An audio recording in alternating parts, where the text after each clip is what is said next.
En un mundo lleno de incertidumbres, donde el dolor y el sufrimiento parecen a veces dominar, hay una verdad que trasciende toda circunstancia. Dios es bueno, y todo lo que hace es bueno. Desde la creación hasta nuestros días, la bondad de Dios es una realidad que transforma nuestra perspectiva de la vida y nos invita a confiar en Él, incluso en los momentos más difíciles. Hoy exploraremos cómo la palabra de Dios revela esta bondad divina. Acompáñame en este viaje. Dios es bueno y todo lo que hace es bueno, es una afirmación que resuena profundamente en la fe cristiana, y su fundamento se halla en múltiples pasajes de la Biblia. Esta verdad encierra un significado muy grande y trascendente que abarca no solo la naturaleza de Dios, sino también su relación con el mundo y la humanidad. La Biblia enseña de manera consciente que la bondad es una cualidad esencial del carácter de Dios. En el Salmo 100.5 se declara: porque el Señor es bueno, para siempre es su misericordia y su fidelidad por todas las generaciones. Este versículo no solo describe la bondad de Dios como un atributo, sino que la vincula con su misericordia y fidelidad, sugiriendo que su bondad no es algo pasajero ni circunstancial, sino eterno y constante. La bondad de Dios no depende de las circunstancias ni de los actos humanos, es parte intrínseca de quién es Él. En el libro de Éxodo 33.19 Dios mismo le dice a Moisés: haré pasar toda mi bondad delante de ti. Aquí Dios revela su gloria a través de su bondad, lo que indica que esta no es solo un rasgo entre muchos, sino un aspecto fundamental de su ser, por tanto inseparable de su divinidad. Cualquier cosa que Dios hace o cualquier juicio que Dios dicta, nace de esa fuente de bondad infinita. Asimismo podemos ver la bondad de Dios reflejada en su creación. La obra de su creación es un testimonio de esta verdad que debemos mantener presente en todo momento. En el relato de su creación Génesis 1, cada acto de la creación termina con la misma afirmación: y vio Dios que era bueno. Después de crear a la humanidad, se dice que vio Dios todo lo que había hecho, y he aquí que era bueno en gran manera. Génesis 1:31. Este patrón revela que todo lo que Dios hace es bueno en su propósito, diseño y función. La bondad de Dios no solo se refleja en la perfección de su creación original, sino también en cómo Él sostiene y preserva esa creación a pesar de la caída y del pecado. Aunque el mundo ha sido afectado por el mal, la bondad de Dios sigue operando, redimiendo y restaurando todo lo que ha sido quebrado. La bondad de Dios en medio del sufrimiento. Uno de los desafíos más grandes para la comprensión de la bondad de Dios es el sufrimiento humano. A menudo se preguntan: ¿cómo puede un Dios bueno permitir el dolor, la injusticia o el mal en el mundo? Sin embargo, la Biblia no oculta ni minimiza estas realidades. En lugar de eso, nos invita a superar el sufrimiento. La fe cristiana se fundamenta en la certeza de que Dios es bueno y que todo lo que hace es bueno. Esta es una verdad que, aunque simple en apariencia, se enfrenta a grandes desafíos en el corazón del creyente cuando atraviesa momentos de dolor y aflicción. En ocasión, nos encontramos con preguntas que a menudo socavan esa convicción fundamental: ¿es Dios realmente bueno? ¿Por qué permite que sufra? ¿Se complace en mi aflicción? Cuando comenzamos a dudar de la bondad de Dios, nos adentramos en un terreno peligroso. En Génesis 3, 1 y 5, vemos que la primera mentira del enemigo hacia la humanidad fue sembrar la duda sobre la bondad de Dios. Satanás, bajo la apariencia de una serpiente, le dijo a Eva que Dios les estaba privando de algo bueno, sugiriendo que no podían confiar plenamente en Él. Esta estrategia sigue siendo utilizada hoy en día para apartarnos de nuestra confianza en la naturaleza amorosa y justa de Dios. Creer que Dios se complace en nuestro sufrimiento o que no escucha nuestro clamor es caer en una mentira que distorsiona el carácter de aquel que es por esencia bueno. Tal como afirma el Salmo 34, 8, prueben y vean que el Señor es bueno, dichosos los que en Él se refugian. Aquí, se nos invita a experimentar y conocer a Dios a través de la confianza, incluso cuando las circunstancias sugieran lo contrario. Dios no se complace en nuestro sufrimiento.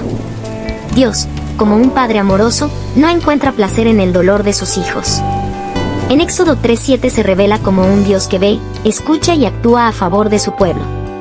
El Señor dijo: he visto muy bien la aflicción de mi pueblo que está en Egipto, y he oído su clamor a causa de sus capataces, pues estoy consciente de sus sufrimientos. Este pasaje subraya la cercanía y compasión de Dios ante nuestras angustias.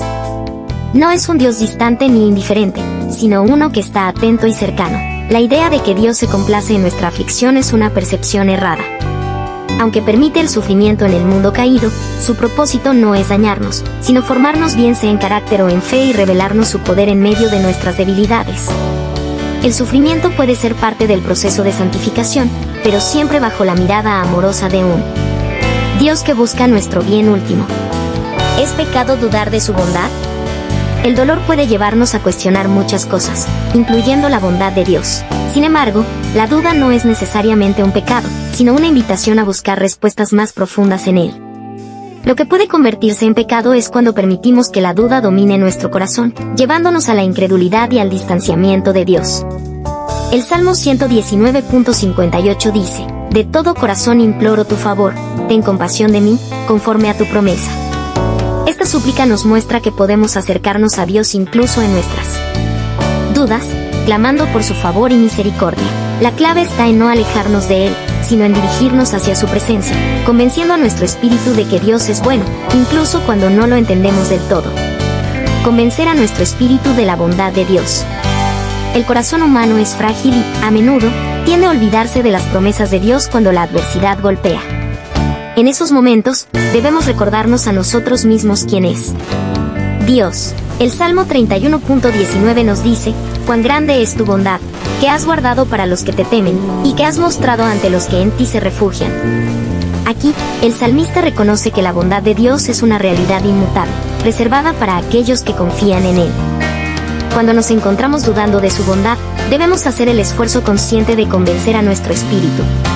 Esto no es un autoengaño, sino un acto de fe en el que recordamos las verdades bíblicas y las promesas que Dios ha dejado. Es como cuando el salmista David, en medio de la angustia, se dice a sí mismo: alma mía, bendice al Señor. A veces, debemos recordarnos a nosotros mismos quién es Dios, incluso cuando nuestras emociones nos sugieren lo contrario. Probar la bondad de Dios, como lo exhorta el Salmo 34.8, es un proceso activo. No se trata de esperar pasivamente a que todo esté bien para reconocer su bondad, sino de buscar y encontrar su bondad incluso en medio de las dificultades. Es recordar que, aunque no entendamos por qué estamos sufriendo, Dios sigue siendo bueno y sus planes para nosotros son siempre buenos. La Escritura es clara en que Dios está cerca de los quebrantados de corazón. Salmo 34.18 y que su misericordia nos rodea en todo momento. Por lo tanto, no es un pecado tener preguntas o dificultades, pero es esencial no permitir que esas dudas nos alejen de la verdad eterna de que Dios es bueno. Él escucha nuestro clamor, se compadece de nuestras aflicciones y camina con nosotros a través de cada una de ellas. En resumen, la bondad de Dios no depende de nuestras circunstancias. Su carácter es firme y no cambia, incluso cuando el sufrimiento y la aflicción oscurecen nuestra visión. A lo largo de la Biblia, Dios se revela como un Padre amoroso que no se complace en el sufrimiento de sus hijos, sino que está cercano a ellos en su dolor. La clave para vencer la duda es convencer a nuestro espíritu de esta verdad y refugiarnos en su bondad, confiando en que Él nos guiará a través de cada prueba hacia un propósito mayor y más glorioso. Si este video te ha hecho pensar o te ha inspirado, no olvides darle me gusta y compartirlo con alguien que lo necesite. Y, por supuesto, si quieres seguir profundizando en temas como este, suscríbete al canal y activa la campanita para no perderte ningún nuevo video. Nos vemos en el próximo.